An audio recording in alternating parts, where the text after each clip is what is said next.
Welcome to the How to Be Awesome at Your Job podcast, the show where brilliant professionals share how to sharpen the universal skills required to flourish at work. Enjoy more career fun, wins, meaning, and money with your host, Pete Makaitis.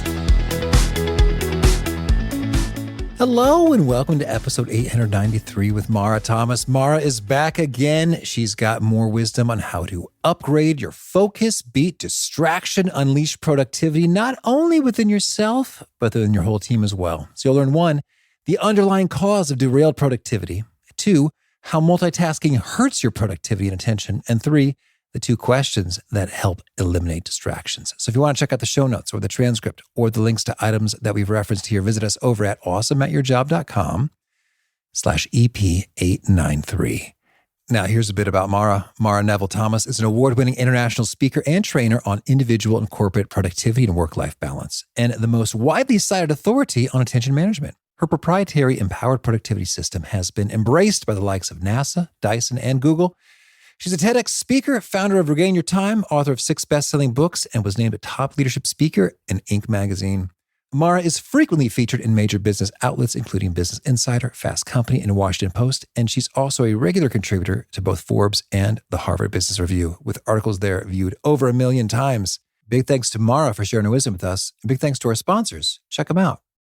And big thanks to our sponsor, Acorns. Acorns makes it easy to start automatically saving and investing for your future. You don't need a lot of money or expertise to invest with Acorns. In fact, you can get started with just your spare change. Acorns recommends an expert-built portfolio that fits you and your money goals, then automatically invests your money for you. NerdWallet.com, whom I love on these sorts of matters, gives Acorns a whopping 4.7 stars and says, quote, if you want to make the most of your spare change, there's no better place to do that than Acorns. Head to acorns.com/awesome or download the Acorns app to start saving and investing for your future today. And we got a legal disclaimer here. It may not be representative of all clients. Tier 1 compensation provided. Compensation provides an incentive to positively promote Acorns. View important disclosures at acorns.com/awesome. Investing involves risk, including the loss of principal. Please consider your objectives, risk tolerance, and Acorns' fees before investing. Acorns Advisors LLC, Acorns, is an SEC-registered investment advisor. Brokerage services are provided to clients of Acorns by Acorns Securities LLC, member FINRA/SIPC. For more information, visit acorns.com. One sponsor to check out is Harvard Business Review. This brilliant magazine, published at hbr.org, is the leading destination for smart management thinking. Fun fact, HBR has been mentioned in 108 episodes of the show. That's because HBR has great stuff that comes up often. They've got explainer videos, podcasts, real-world case studies, and much more. I think of HBR each night that I put on my special orange glasses. Their article, Will Blue Light Glasses Improve Your Sleep?, revealed that those who wore them reported better sleep and a 7% improvement in work performance as compared to those who wore the sham glasses.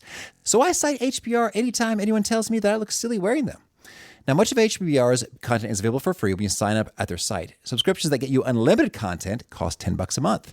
If you visit hbr.org/subscriptions and enter the promo code AWESOME, you can save 10% off of that subscription. Again, to save 10% off of your HBR subscription, go to www.hbr.org/subscriptions and enter the promo code AWESOME.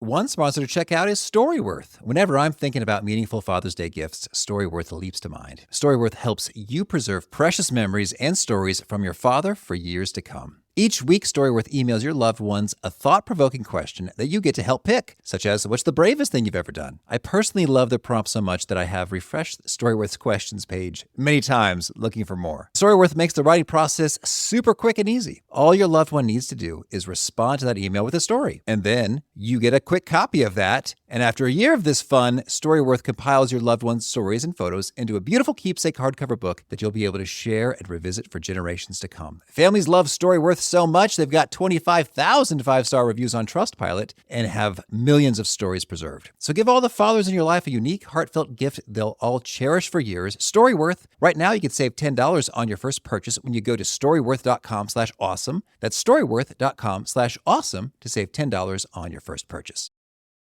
Now, here's Maura. Maura, welcome back to How to Be Awesome at Your Job. Pete, I'm so excited to be here. Thanks for having me. Well, I'm excited to get into the wisdom of your latest book. Everyone wants to work here, attract the best talent, energize your team, and be the leader in your market. That sounds like cool stuff. We all want that. But first, I need to understand, between the last time we spoke and now, you've adopted a pickleball habit. Is this accurate? is accurate. I'm so addicted. I play every chance I get. It's so fun. And I'm getting to the point where I'm just north of horrible. So it's a little more fun, right? It's not embarrassing anymore. It's only slightly uncomfortable. That's good. That's good. One of the very first speakers I remember was named Fran Kick. Shout out to Fran Kick. We'll link to him. I think he's still kicking. He made a lot of kick jokes. And he talked about this concept of like, when you get good at something, it becomes more fun. And then you want to work at it some more. And then you become better at that thing. And then it's a nice little virtuous cycle between work, fun, good. And I was like, Fran, this makes a whole lot of sense. And so I remembered it from high school. So powerful message. It is. And one of the most important things I learned, I trained in martial arts years ago, and I keep finding this theme happening in my life. My sensei told me that once you hit black belt level, that's when your training begins. Okay. And what I'm learning about anytime I try to tackle something new, like you can't be a good writer until you know the alphabet. And you think that knowing the alphabet is your goal, but that's not your goal. The goal is really to write and to write well, but you can't write well until you know the alphabet. It's like you can't do a thing until you are at least competent at the thing. Absolutely. Absolutely. And that could be a real barrier to entry. I've never really gotten into golf because I have so many frustrating, painful, embarrassing moments when starting. Maybe in the future I'll go to it. But pickleball, it's trendy right now, right? Like I remember playing pickleball in high school PE class over the summer. And I had never heard of it before then and very rarely after that. But then the last couple of years, I guess there's pickleball courts sprouting up everywhere. They are sprouting up everywhere. They are, because I think it's more accessible. It's a little less impact than tennis. It's a little easier. It's very accessible. Today, I was in a game with like a 12-year-old and a guy who was easily early 70s.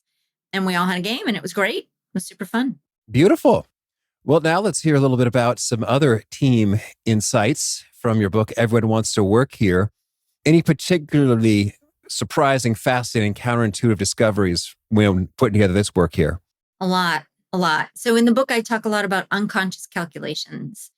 And I call unconscious calculations things that we behave in a way that suggests that we believe a thing, but we've never actually examined that thing to know if that's really true, or if we even really believe that is true. So one of those unconscious calculations is that I am not being good at my job, or I'm not providing good service to my customers, or I'm not being a good team player unless I am responding to all communication immediately. And people behave as if that is true, but I think we all kind of know that isn't really true. I mean, you can service your clients really, really well, even if you don't respond to them every minute, and you can help your team members even if you take time for yourself. We put this weight on being available to other people as part of my job, so I have to do that. But what we forget is that your colleagues depend on you to get all the millions of things that are on your to-do list done. And you can't do both. You can't be constantly responding to incoming communication and also be making progress on your to-do list at the same time. We try, but that's not super effective. So one of many, many sort of counterintuitive things. Oh, Maura, we could talk for hours about this alone, right? Unconscious calculations. I love the way you've articulated that. And this reminds me of some other concepts. We've heard maybe Ramit Sethi talk about invisible scripts a lot, or Vishen Lakhiani talks about BRULES, which stands for bull crap rules. Ooh, we keep a clean rating here. We keep it. But yes, this unconscious calculation, I like the vibe because it does connotate analytical, numerical, judgment evaluation side of the brain, which I think is a very, very real nuanced part of that. And I know I've experienced it, and it can be sometimes damaging to mental health. Like, I'm not a good parent unless I A, B, C, D, E, F, G. And those things, they are unconscious. And until you bring those to the surface, which practices like self-reflection, therapy, et cetera, can help do, it can really drain folks' energy and capabilities. Yeah, It really can't, as those other people have articulated as well.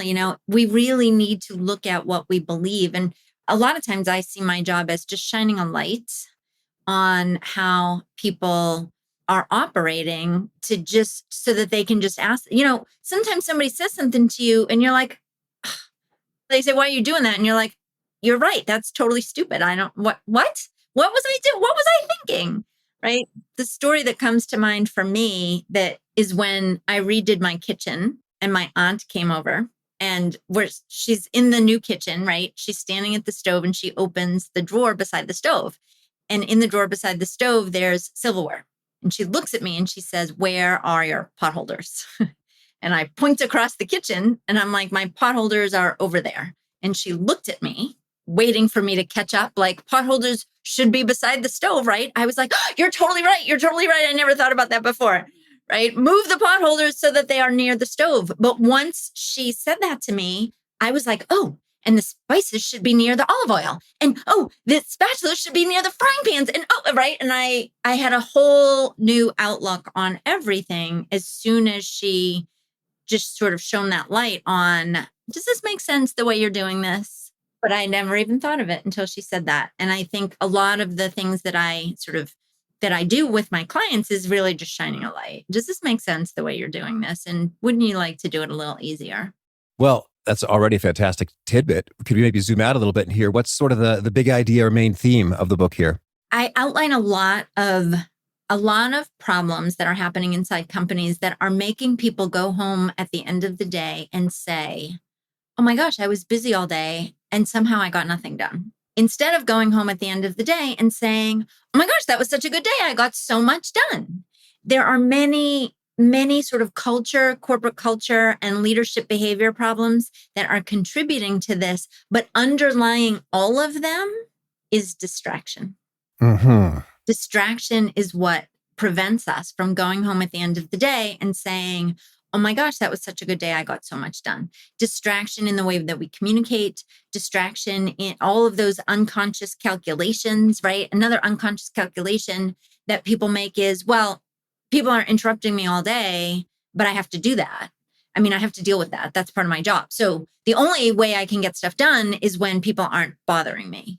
Well, the only time people aren't bothering you is when you're not supposed to be working, right? Right.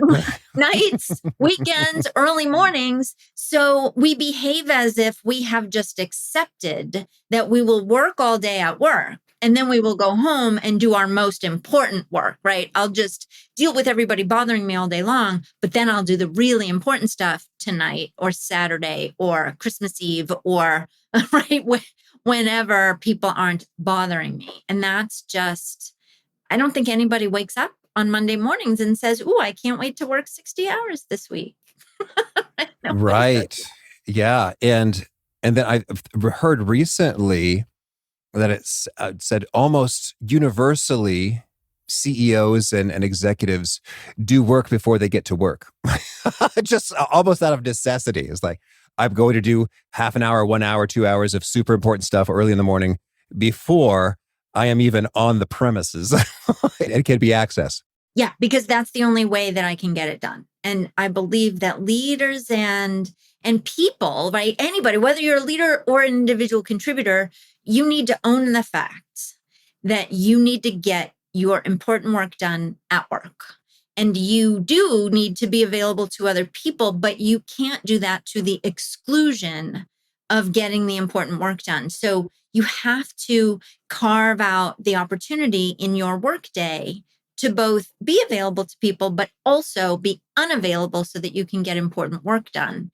And I talk a lot about that in Attention Management, which is the book that I was on with you before about. And in Everyone Wants to Work Here, I talk about how leaders can really make it easier for the team to do that, because people think that they can't do that because their boss is going to get mad at them if they do. And another unconscious calculation, usually it's not true. I can't imagine a rational boss saying to someone that you can't have any time where you're undistracted. I need you to be distracted all day. Mm-hmm. Absolutely. Well, and I have led workshops where light bulb moments go on. And this is a widely held unconscious calculation that they need to respond right away. And it's wild. I might have a team of a dozen folks and we discuss some norms associated with email response times. And maybe half of them are like, oh, wow, really? It'd be okay if I didn't reply for 24 hours? And if you needed it faster, you'd like drop by or call me or text me or something? It's like, oh, wow. And so it's just beautiful. I feel like, I was like, oh, my work here is done. Like that's all we had to do was have this one conversation. And you got a great ROI on this training here. Well, yeah. And it does start people thinking, but then what I talk about, and I'm sure you do as well, right? You need a bat signal. I have a million things to tell you all day and I'm going to shoot you some emails. But if I really need something, bat signal. What's your bat signal at your company? Because if every email might be an emergency, then you have to treat every email as if it is an emergency until you know that it isn't. So you can't use the same communication device for emergencies that you use also for non-emergencies. So there needs to be a bat signal. Absolutely. Well, I'm enjoying, we're already getting into some of the tactical goodness, which I love. But first, I want to maybe address what's the prevalence of this distraction, or you have some stats on the widespreadness, the cost in terms of dollars or hours per week. Like, I have a sense it's a big one, a big problem. Can you make it a little bit more precise? Just how big we talking here? Yeah, I mean, there's a ton of research. So Gloria Mark at UC Irvine, I read a lot about her research, and her older research said that we switch what we're doing at work on average about every 3 minutes. And her latest research shows that 3 minutes have gone down to about 47 seconds. Right. I think a lot of the people listening here are people who use a computer to do their work, right? Primarily folks who need to solve problems and communicate and generate ideas and write things, right? Some people call them knowledge workers. If you work primarily at a computer for your job, then really your job is to think. And you can't think clearly. You can't make any good decisions. You can't have your best ideas in 47-second increments. And yet that's pretty much all we give ourselves throughout the day. And so how are we supposed to be good at our jobs? Because if you've ever been in a meeting and at the end of the meeting, you were like, I shouldn't have said that. Or if you've ever said, oh my gosh, I should have said that, right? After you've had a chance to think about it, you have a much better answer than you just blurted out when somebody asked you a question. And so we're not our best selves in these tiny little increments. I talk about brain power momentum, right? We need time to really muster the full range of not only our talents and our wisdom and our skills and our abilities, but also our diplomacy and our tact and our kindness and our humor and our empathy so that we can be the best version of ourselves. And we're not the best version of ourselves in 47-second increments. No, that absolutely rings true. And so is it your sense that the majority of knowledge workers have the majority of their workday gobbled up by distractible environment time, or just how big are we talking here? I do think that there is some research. It really depends on, what's the average salary and how many people are in the organization. But for an organization that has about 50 employees making about $50 an hour on average, the average distraction, and this is with the old research, that the distraction is costing somewhere around $1.2 million a year for that organization. So again, right, the numbers depend on a whole bunch of different things, but it's a lot. We all know. Yep. Yes, understood. That is a meaningful fraction of everybody's week. So then tell us, what are the primary culprits of this distraction environment? Yeah. So part of the problem is that we are habituated to distraction. Most people who use technology today have a habit of distraction, and that is on purpose, right? Our technology has created in us a habit of distraction. So we've gotten to the point where most people are at the point where doing only one thing at a time is really hard. and really boring. And I even find it in myself when I'm watching a TV show or something, or when I'm cooking dinner, watching TV, I have the itch to scroll my phone. And when I'm cooking dinner, I have an itch to like listen to a podcast or put a book on or I try. And my husband and I have come to this place where we have a commitment. We fail a lot, but we have a commitment to being a single tasking household, because the more distracted you are, the more distracted you will be, right? The more you do multiple things at a time, the harder it will be for you to do only one thing at a time. But the reverse is also true. So the more you practice doing one thing at a time, the better you get at doing one thing at a time, and the less itchy you feel about, I need to do something else. And that's when we're doing one thing at a time, that's when we can put our best out into the world. That's intriguing. So this makes me think of analogs of any sorts of training. Like you do a thing, you get better at a thing. The muscle gets stronger, the legs get faster.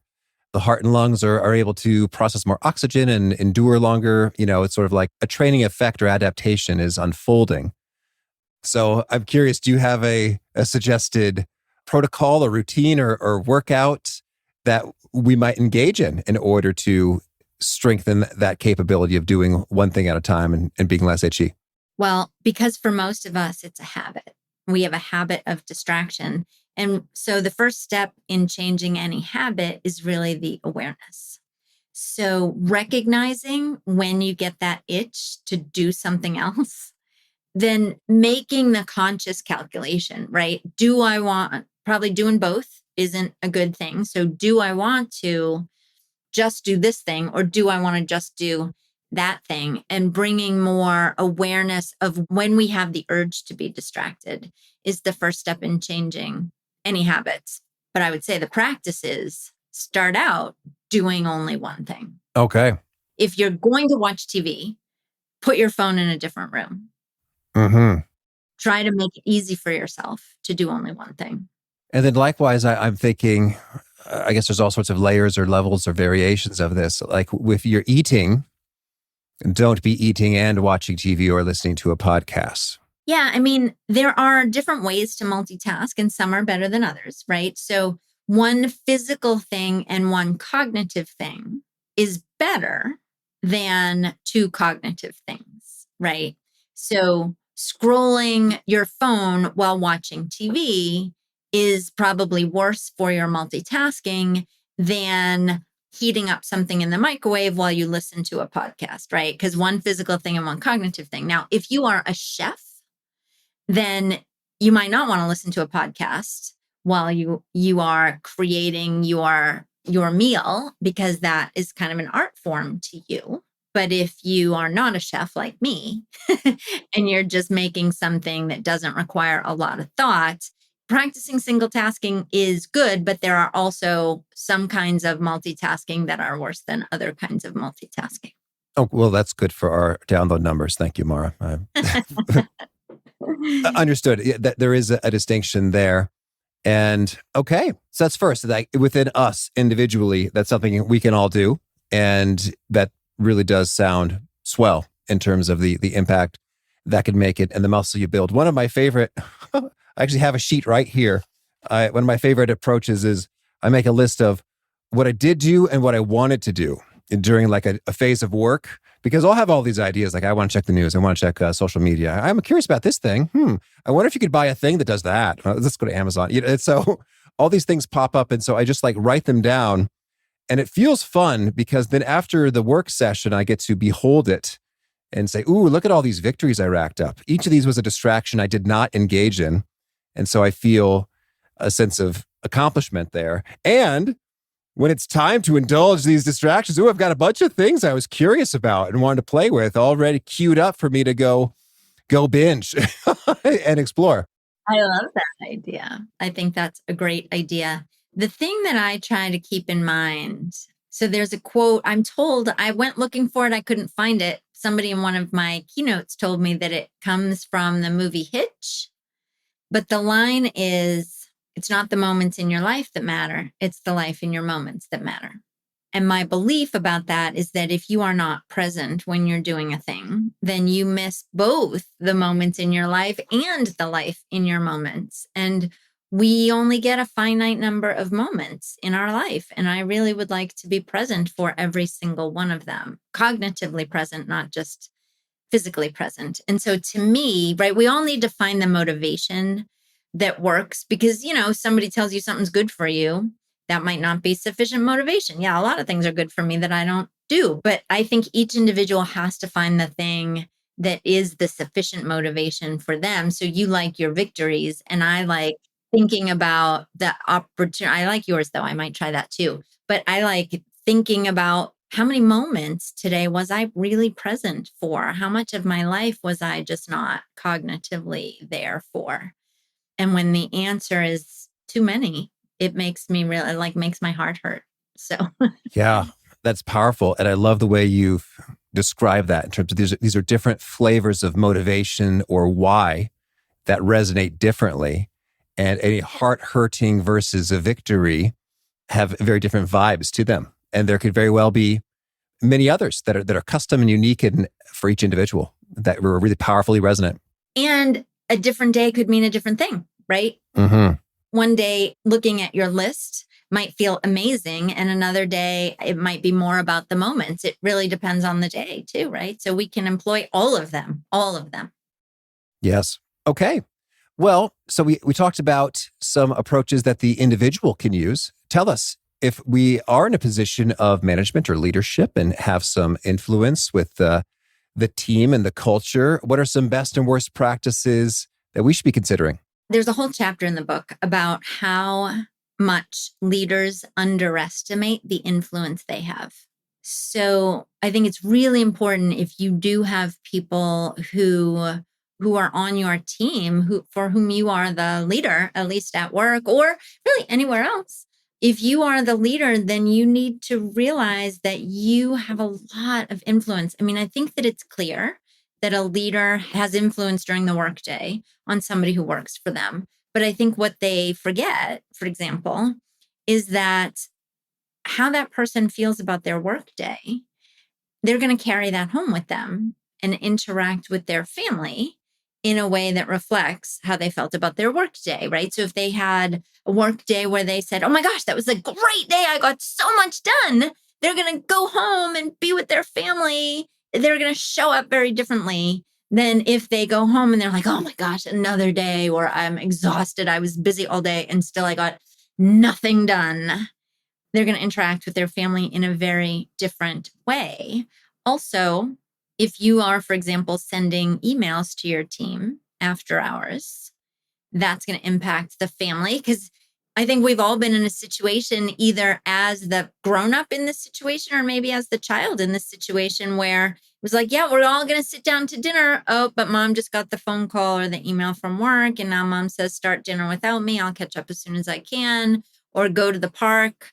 I'll be there later, right? Go ahead, do that without me. Or they show up, they're at the park, but they're really just sitting on the bench on the phone and not really present in the park, right? So leaders just underestimate so much how much influence they have, not only on their team members, but on their families. And if you influence families, then you influence communities. And if you influence communities, you influence the whole world. And so modeling behaviors is really, really important, and thinking about people as whole people who have lives outside of work. And when you send that email at night, it doesn't matter if you say, oh, this isn't important, don't worry about it. Your team is going to check it. They're going to check it. And there's all kinds of research about that too. Super. So yeah, just wait, put it in drafts, schedule it. Software will do that for you. Certainly. You're setting the model, and yeah.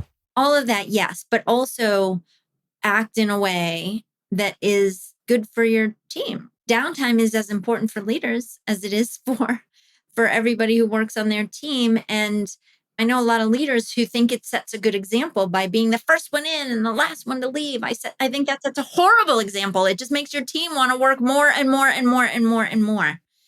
So take time off, don't check in, be away, go on vacation and be on vacation. There's so many different ways that you can model healthy ways to engage at work. And when people leaders and individual contributors, when people take better care of themselves and they disconnect from work, then they're actually better at work the next day. Absolutely. Can you share with us some other behaviors you recommend modeling and some new thinking? I really love your example there associated with, I got to set an example by being there early and staying late. And I guess maybe if your problem is you have a bunch of loafers who are slacking, that might be the example that you need to set for them. But it seems like often these days, we have the opposite problem in terms of working nonstop and being distracted and not getting awesome things accomplished with the time that we do spend. So having some more leisure, it does the trick. So model that instead. Any other reframes or paradigm shifts you want to put forward here? Yes. What you just said reminded me, having a team of loafers. I'm sure that there are lazy people, but everybody, I work with thousands of people in a year, not tens of thousands, not to mention everybody I know and people in my professional network. I don't really know a whole lot of slackers. So I really want to put this idea of quiet quitting to bed. It was never a thing. It was never a thing. Some guy on TikTok thought he would get some attention by saying, I'm going to do the bare minimum at work and see what I can get away with. And then that turned into this business propaganda that had leaders like trying to scare leaders into thinking that they have a team full of lazy people and they need to be careful about their employees are slacking off all the time. And that's why hybrid and remote work doesn't work, because if you can't see them, they won't be working. It's not a thing. Everybody wants to show up at work and do the best job that they can. Everybody wants to feel productive and satisfied and accomplished at the end of the day. It's not a thing. I wrote an article for Forbes called Why You Should Want Your Employees to Quiet Quit. I covered it in the book as well. Quiet quitting is just about there's more to life than work, maybe. And maybe I'll have some better boundaries now than I did before. And maybe I won't always be checking my email on the weekends. And maybe when I go away on vacation, I'll actually be on vacation and be present with my family so that I can show up better at the end of my vacation. That's all that is. It's boundaries. It's not lazy people trying to get away with stuff. All right. Thank you. Well said. Sorry, I feel a little passionate about that. No, I think it's good. And in my experience, with the folks I know, when they engage in something that resembles quiet quitting, it's usually because they keep asking for good, meaningful work to be done, and they keep not getting it. And they're like, all right, fine. You know what? If I'm just going to get a minimum amount of stuff that doesn't actually matter, then I'm going to enjoy myself. And so it's not a matter of like, I'm sticking it to you. I'm going lazy mode, but rather it's like, I guess it's sort of like a consolation prize. If I can't do meaningful work, I guess I'll just chill a little bit. All right. Yeah. Well, then address the culture and help people do the meaningful work so that they can enjoy those days. Here's another sort of contrarian thing, or another unconscious calculation. People talk a lot about open door policy, right? We have an open door policy here. Well, that word maybe doesn't mean what you think it means, right? What do you mean when you say open door policy? What I think most people think when they hear open door policy, they think anyone can drop in on anyone else for any reason at any time. And I don't think that's really what we ever intended open door policy to mean. And some people even think it means we are not allowed to close doors here. Oh.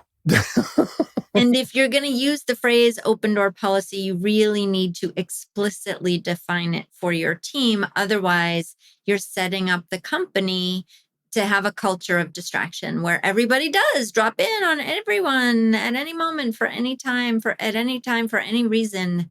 And that's not a place that is conducive to high quality knowledge work. That's well said. I always thought, because I love my quiet time and to be able to just go deep work, focus mode and make things happen.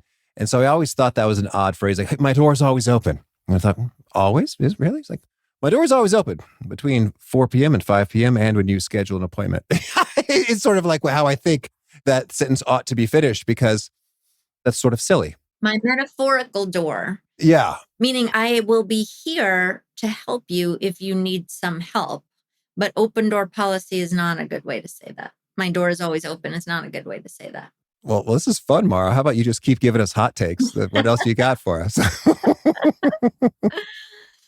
Oh, I think, again, it comes back to distraction is the problem. And if you start looking for distraction in the way that you operate and in the way that your company operates, all of these, right? It's the shining a light. And you just start to see, oh my gosh, that is so distracting. And the way we do this is so distracting. And it's taking away from our ability to really do meaningful work. Now, not to say that collaboration isn't important. It absolutely is, but it needs to be intentional and it needs to have a purpose, not just, hey, I just thought of a random thing. So I'm going to drop this half-formed thought in your lap just because it just popped into my head, right? Like that's not the best way. Okay.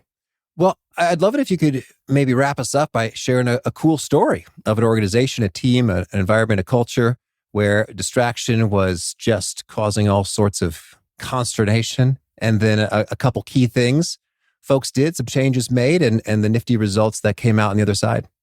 Yeah. So what my clients tell me a lot is that they get the unconscious calculations really were interfering so much more than they thought. They really thought that their job required 60 hours. And when they managed their distractions and when they had a conversation with their boss about, I'm going to be offline occasionally, not for hours at a time, but maybe 60 minutes, 90 minutes, maybe even just 20 minutes throughout the day, it turns out I can get a lot more done in less time and the quality of my work is higher. I mean, I could name client names, but that's the common refrain that I hear. Unconscious calculation, job requires 60 hours. When you really shine a light, when you realize all of the areas of distraction, when you really look at how your work is getting done during the day, you realize you could do so much more. And if you can get your work done in fewer hours, then how much room does that open up for you to do other things, to learn about other things, to think about other parts of your life, to take up a new hobby, to spend more time with the people that you care about? It just opens the door because people feel like they have space and they have breathing room and they can think about other things. And it's game changing. That is beautiful. And so the action step there, it sounds like the big one is simply to have that conversation. And maybe it sounds something like, hey, boss, hey, colleague, hey, teammates, I've noticed that my whole day is inundated with distraction. And I think I could do much better work more effectively and efficiently if I want to give you a heads up that there will be zones of the day, maybe 20 minutes, maybe 90 minutes at a time, in which I am entering a tunnel of focus, deep work mode, or whatever you want to call it. And you won't be hearing from me because I'm doing important stuff, but I'll reach back out to you soon. I'm trying to use my best words. Do you have any suggested verbiage? Yeah. So here are two specific examples that the words come out of. In order for this to work, we need to look at two important things. One, how does work flow through our department and get done? Most people, I find, show up at work and do whatever happens to them. Yeah. There's just communication coming in. It could be from colleagues. It could be from vendors. It could be from customers. And I'm just dealing with all of that. And so work isn't flowing through me, through the department, through the company in a systematic, logical way. This happens first, and then this happens, and then we do this, and then we do this. And in between that, we communicate with each other. But you focus on the way the work moves through the organization. That's the first thing, shining a light on that. If you're not a leader, then just look at the way work comes to you and look at the things that you are truly getting evaluated on and really what's ultimately in your job description, the things that you were hired for, and how much of your day do you actually get to spend doing that.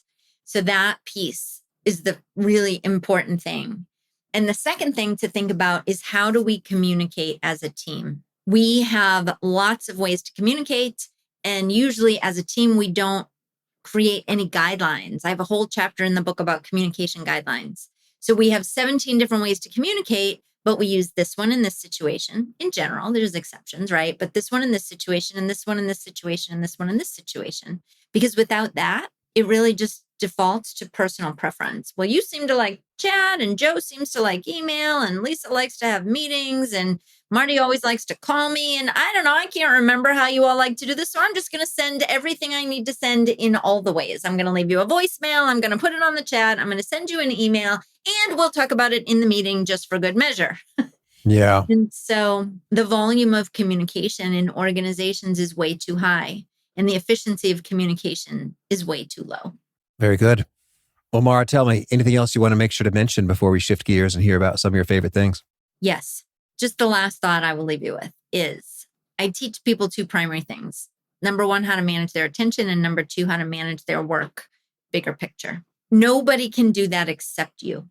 Nobody can manage your attention except you. No one can manage how your work gets done except you. You get to decide. So it is entirely up to you. Now, if you're a leader, yes, you have to help. But bottom line is, no one is going to do this for you. If you would like to have days that feel more accomplished, more productive, more satisfying, if you would like to feel less frazzled and flustered, if you would like to have more space in your life to do other things, that is 100% up to you. And I know that many people feel like it isn't, but I'm here to tell you it is. Yeah, that's powerful. I guess even in like the worst case scenario, it's like ain't nobody in your whole organization budging whatsoever when you raise these things to them. You still have the agency and the ability to make a change. Like, okay, this is not the organization for me at this time of my life. All right. Either that, or maybe it's just like, you know what, I'm going to work differently and I'm going to see how everybody else around me reacts to that. But that's true. Yeah. I'm going to work in the way that makes the biggest difference for me, that helps me get the most done, that I can put the best of myself out into the organization and into the world. And let's just see what happens with that. Because I bet the results are going to be better than you think. You know, that really does ring true. I remember I was at a wedding and I was chatting with a friend, Kelsey, catching up, and she was working in a consulting firm, which, you know, can be notorious in terms of demanding clients and managers and partners and all that stuff. And I said, oh man, so you must just be working brutally. She's like, no, it's not too bad. And it blew my mind. She basically just established boundaries for herself. And I was like, almost, my mouth was agape. I was like, I don't think I even knew you could do that in that environment. But she's like, well, yeah, I just told them that, you know, hey, it's really important to me that I trained for this Ironman. You know, I'm bonding with my brother doing that thing. And so I'm probably not going to be working during these times, but I'll give you my best focus and attention during these times. And And I said, and they went for that. It's like, oh yeah, no, yeah. And I got promoted. It's like, it is what you say is true. It may feel impossible or scary. And yet if you give it a shot, it just might work out way better than you think. Yes. Yeah. And I'm a control freak, so that means a lot to me. Okay.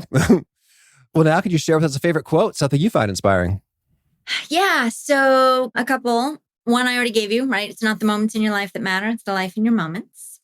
Another one that has always kind of resonated with me is two ways to say the same thing, I guess. Don't wait for your ship to come in, swim out to it. Another way to say that, I have it hanging on a little quote. I cut it out of a magazine. It's hanging right on my desk. It says, ask for what you want 100% of the time. Okay. It can't hurt to ask, right? You might not get what you want, but it can't hurt to ask. Never hurts to ask. Okay. And can you share a favorite study or experiment or bit of research?